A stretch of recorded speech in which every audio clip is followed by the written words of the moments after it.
Are you tired of using double needles to hem your knits, but don't have a cover stitch? Well, I have just the solution for you. Hi, I'm Anjori, an ambassador at Love Notions, and I share sewing tips, tricks, and pattern hacks and reviews on my blog and channel at Threadly, where I also sell embroidered iron-on patches and thread art, as well as threaded jewelry.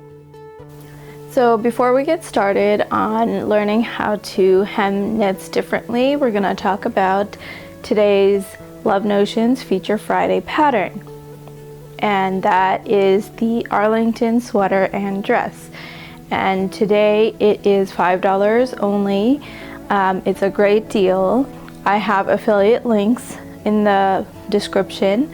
If you like my work and want to support me, use the affiliate link. What do I say about this pattern other than I love it? I don't remember when exactly it came out. I want to say 2021, but it could have been 2020. But when it did, when Tammy had it in testing, I really wanted to test, but I was not able to. So I grabbed a copy of it before it came out and immediately created a Indian kurta out of it. I used the dress view, and I was thinking, oh, well, most of my kurtas are like for summer. They have the light cotton, but I want to keep on wearing them during winter, and I don't have anything for that. So why not make it out of a sweater knit and add a cowl? So that's exactly what I did, and I added some nice trim and everything to the bottom with the side split hem. Like, I constantly am wearing it. So I don't know why it took me so long to make another one, but here it is. I've made two already in the past week or so, and I definitely see myself wearing them more and more. So the one that I'm currently wearing is an Arlington sweater. I made it more of a crop top, partly because that's what I wanted, and partly because I had limited fabric. So I couldn't make a cowl neck. So instead I made this really thick band, and it works well because the fabric is like a rib knit, sweater knit. So it was nice and stretchy, and I like it. Kind of looks like a real sweater, the ones that you knit. So I really like this one. And then the third one that I made is out of a black French terry with metallic butterflies all over it. Kind of more kid-like, but it's fun, and I love how the cowl drapes, how everything drapes in it. So whether I wear it outside or not, like, I'm not sure yet, but I will definitely be wearing it in the house or as like loungewear. And as you can see, I use different fabrics for each one of my Arlingtons. You can use light to medium weight knits that have at least 40% stretch. Sweater knits, jersey blends are great. French terry I made as well. Those ones you have to be a little careful with. Some of the French terry doesn't stretch as much, so depending on your fabric, you might not be able to use it, or if you do want to continue using it for the Arlington, I would recommend sizing up a little bit.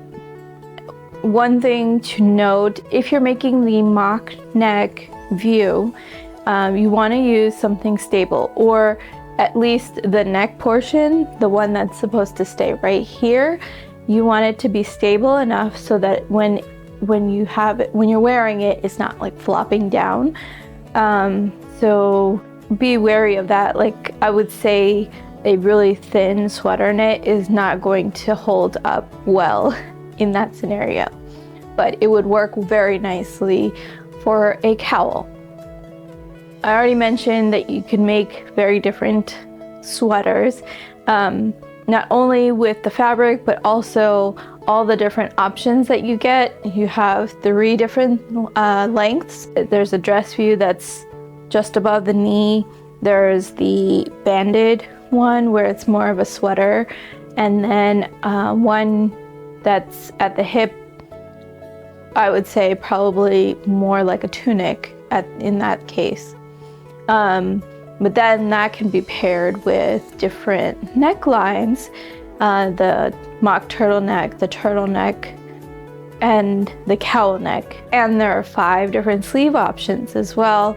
So there's the short and long puffs, there's the plain long sleeve, the elbow, and the bishop sleeves.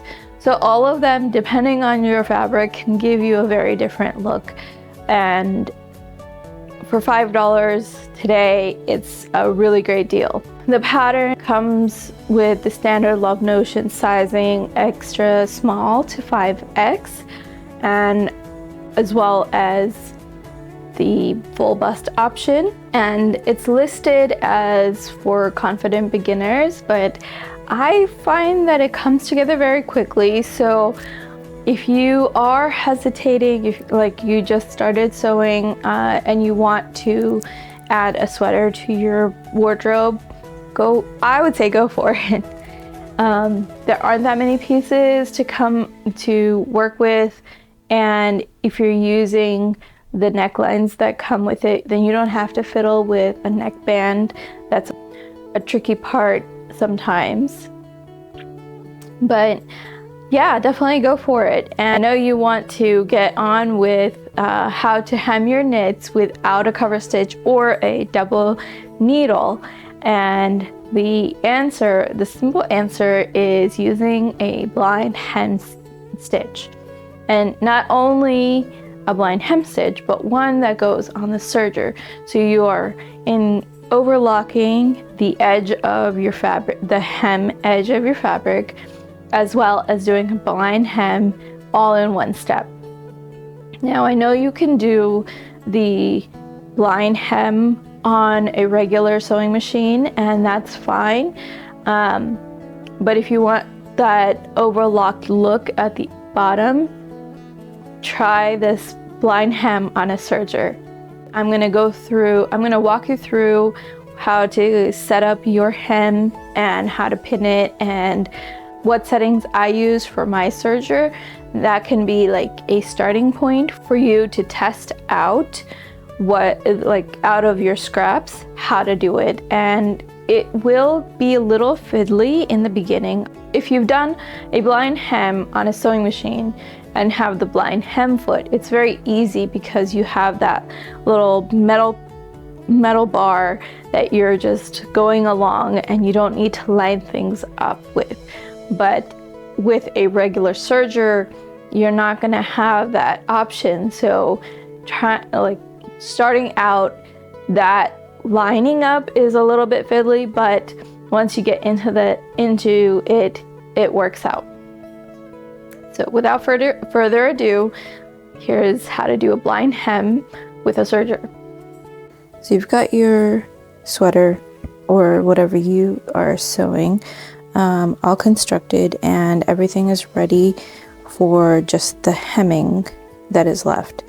So you want to bring it to your ironing board and start measuring out how much you're hemming.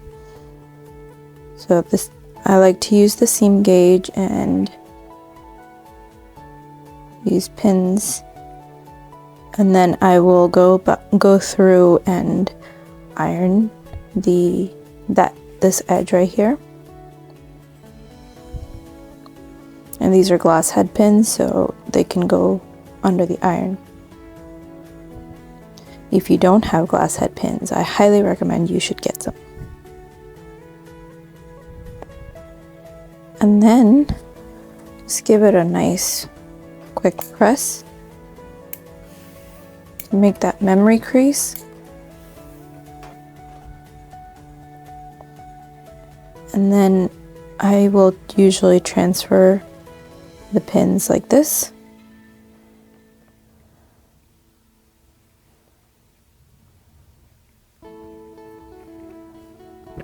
Now let me go around and do that for the rest of the hem, and I'll be right back. Alright, so the hem is all ironed. Now we want to make sure that we have everything pinned correctly so that the pins are on the top side so you can pull them out as you're going through the blind hem. You see how the hem is turned up. Now we want to turn it this way, like this, and then you want to have the like a lip right here of the edge. So this the edge hem, when you turn it over, is going to be lipped like this, and you're going to be feeding it into the serger like this. So you don't want the pin going out like this, otherwise out to the right side, otherwise you're going to have a hard time picking it out because it's on the bottom side. So you want to switch the pins. So I will go through and just remove, like, turn them over and put in a pin like this. I'm going to show you again how to fold it on a piece of fabric that has a clear front and backside. The fabric I was using for the sweater is a little harder to see in the camera, so I just wanted to do it again and show you that. Alright, so again, we're going to go in and measure the hem out using the seam gauge and based on what the depth is for your hem. And you want to put in a memory crease. Okay. And like the last time, we put in the pins like this. Right, as you're going along, you're putting in the pins like this. So now you're going to turn it over. Turn it like this, right? And it creates this little lip right here. That edge, that's where the serger is going to finish the edges, and you're gonna feed it in like this. So then your needle is gonna be right here. You're gonna have a blade right here, and the blade's gonna cut along here, and then overlock this edge, and the needle will go right through that little edge, creating the blind hem. And so you want to have the pins going in a way that you can take them out easily. So if you take out your pins from the right side as you're going, and that's what I do, so I will put the pins like this. But if you are using your left hand to remove the pins, then put your pin in like this as you're so as you're serging, you're pulling it like this. Now we're ready to go to the serger. Okay, time for the serger. Few things that you need to set up. One is that we want the left needle on the overlock.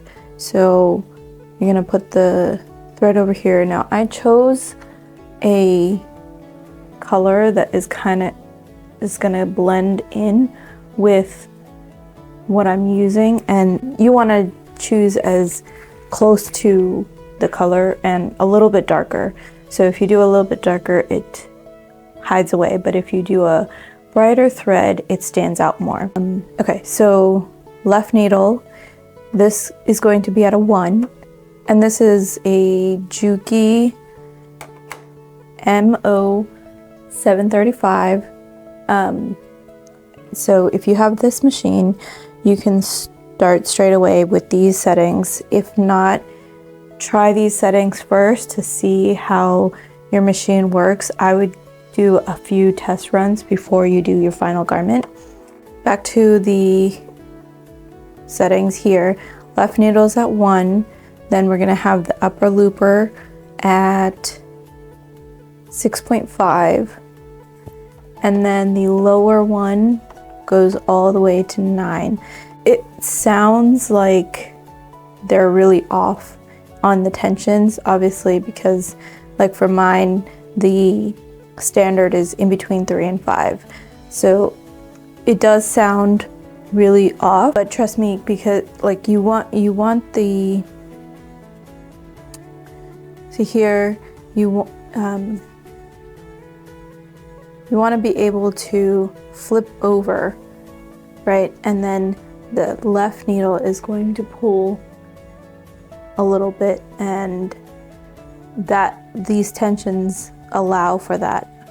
Again, test on your test scraps first, and I would test on, like, for example, the sweater that I'm doing, I cut a piece of this fabric and tested on this fabric to see the exact settings for this one. It may not work for the next type of fabric, so I'm gonna have to keep doing it again.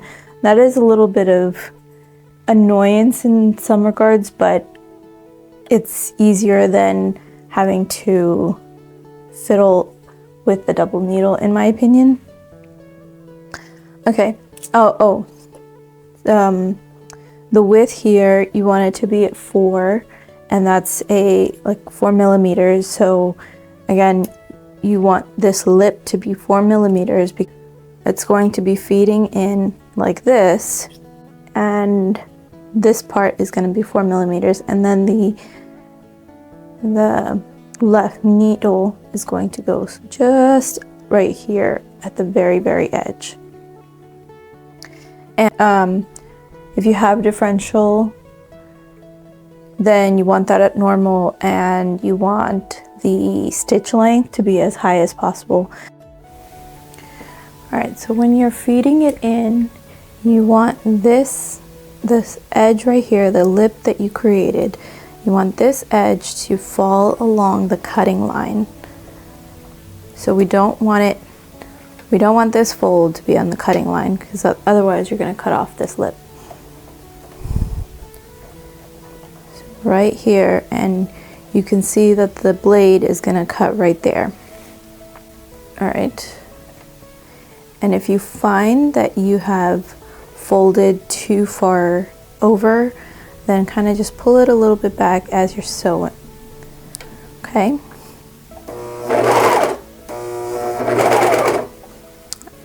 Go slow.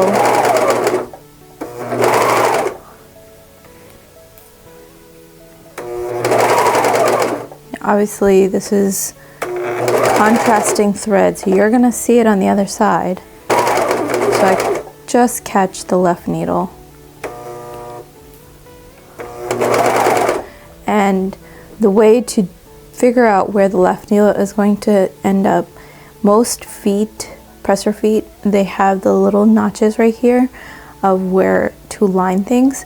So this fold right here is going to line up with the second notch that is the left needle, and that's what you want to be watching. You don't want to be watching the needle, you don't want to be watching the blade, you want to watch this fold go right at that left notch.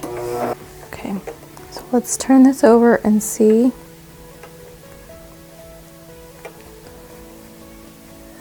I didn't catch everything. You see how I cut too much here, and so you can see the stitching a little bit longer, whereas the right amount is just a little tiny stitch. And I didn't catch these, but that's okay. The settings are not for this fabric, so I'm okay with that. And then I started catching these back up again.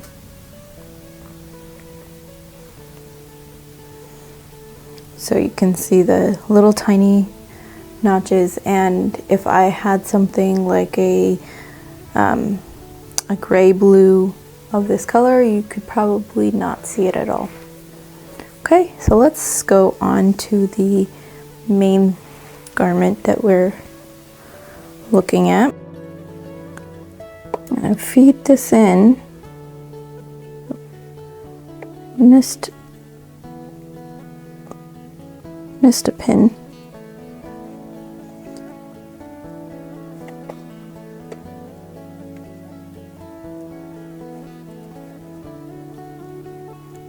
And I noticed that my lip is a little too short, so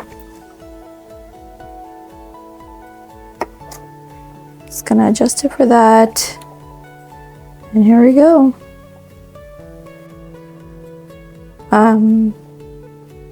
I just realized. So, you know how I was talking about which way to pull the pin? Well, I put it in the wrong way. So the pins should have gone this way so I could pull them out, but I'm not gonna go through and redo them. We'll just pull them out with the left hand.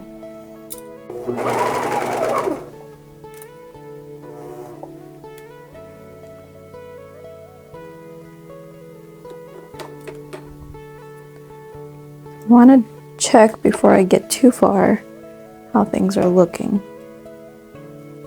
And they are looking good. I can barely see the stitches, but that's because this is a sweater knit and they kind of just hide in there.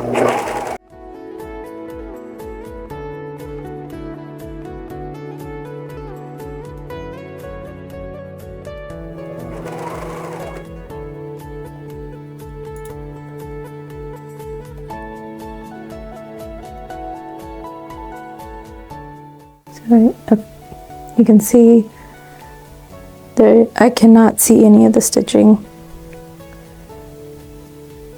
but it is holding.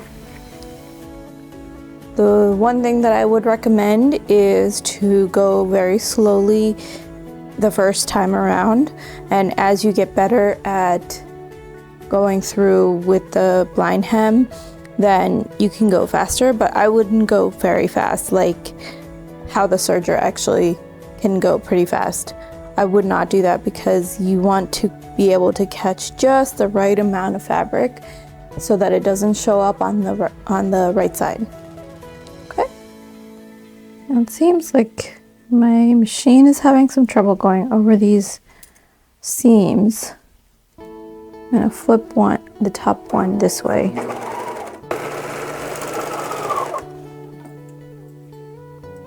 Here's the blind hem.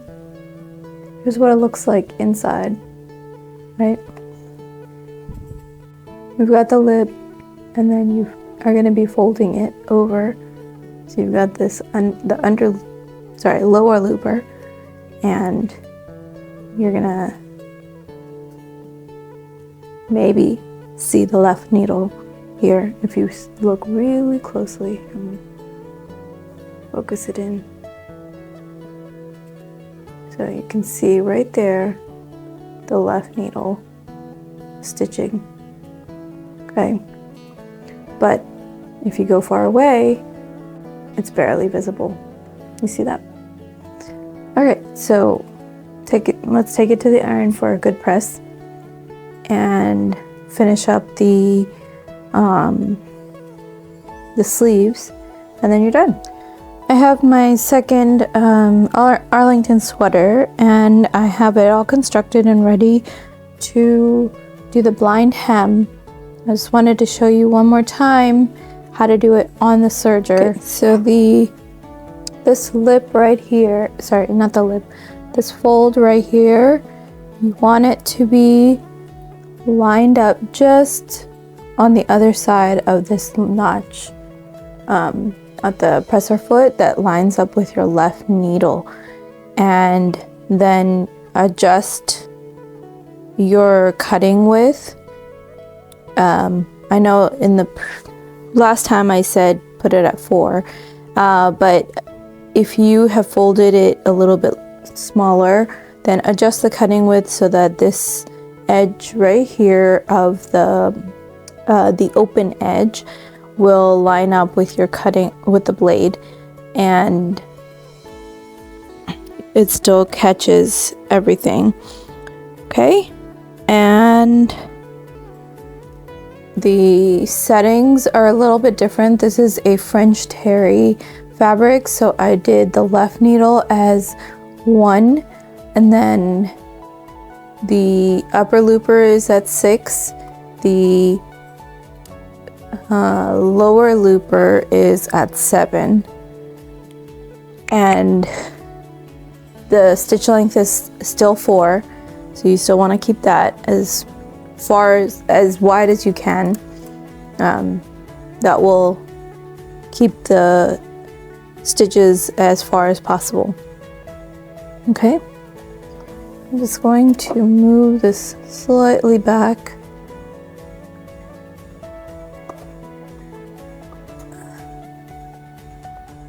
It's a little harder to do when there's a camera in the way. Okay, so as you go, make sure you take out your pins. So I'm gonna show you just for a little bit, and then I'll show you the results. And if you remember from the last sweater, at the seams where you've got so much bulk, I will take this apart and show you. So everything is ironed to that side, right? And so you have 1, 2, 3 plus 2 layers of fabric. So that's a lot of layers. That's 5 layers for the serger to go through. And for mine, it was definitely having some issues. So what I was doing is taking this top and just folding it back like that.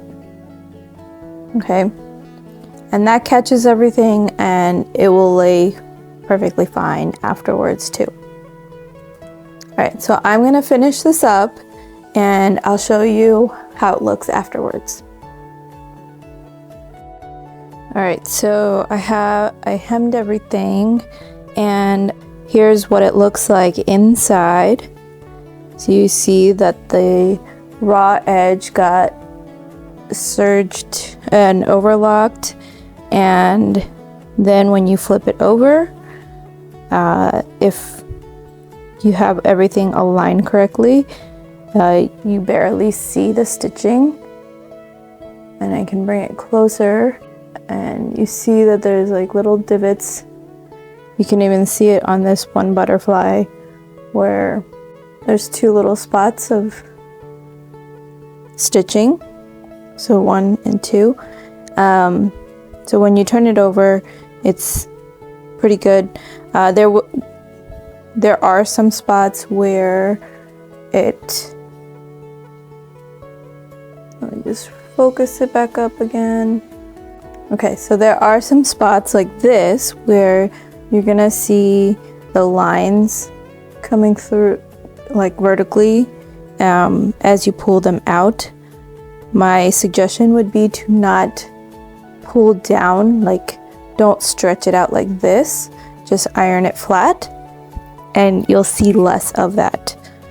And same thing with the seams, or sorry, the sleeves. There are again like little spots where you can see the vertical lines coming through, but if I don't pull it, so let me show you. So if I pull it, then the lines get more prominent. Now if I turn it over and readjust and then flip, it's the same spot, but you can see it just a little bit less. Okay, and the good thing is, like, if there are spots that gets missed, like when I was doing the hem at the bottom, I missed a couple of places, and I just was able to go back in and start wherever I missed. I usually will mark the beginning and the end with a pin, so I know when to stop. And it's not like the cover stitch where it's very visible that you stopped and started when you've messed up. So you're not going to have to remove everything. Now, if you do find that you don't like how long these lines are, then you can go through with a seam ripper. Here, let me get one for you. You can just go in and start going through the seam with the seam ripper and cutting those, and then redo that one section. And after you are done, then you're just gonna give it a good press, and that kind of removes the stitching a little bit more. It hides it in there. And that is it for the blind hem on a serger. It's pretty quick and easy. I hope this was helpful for you and that you are able to use this in your next project. Did you learn something new? I never actually thought about using a blind hem on knits until I was inspecting my secondhand ready-to-wear, as one sewist would, and I saw that there were blind stitches, and I was like, well, that's genius. So I had to figure out how to do it, and now you can be genius too. Do you have another way of hemming your knits? Share with me in the comments. And be sure to grab your Arlington Sweater and Dress pattern today before the sale is over.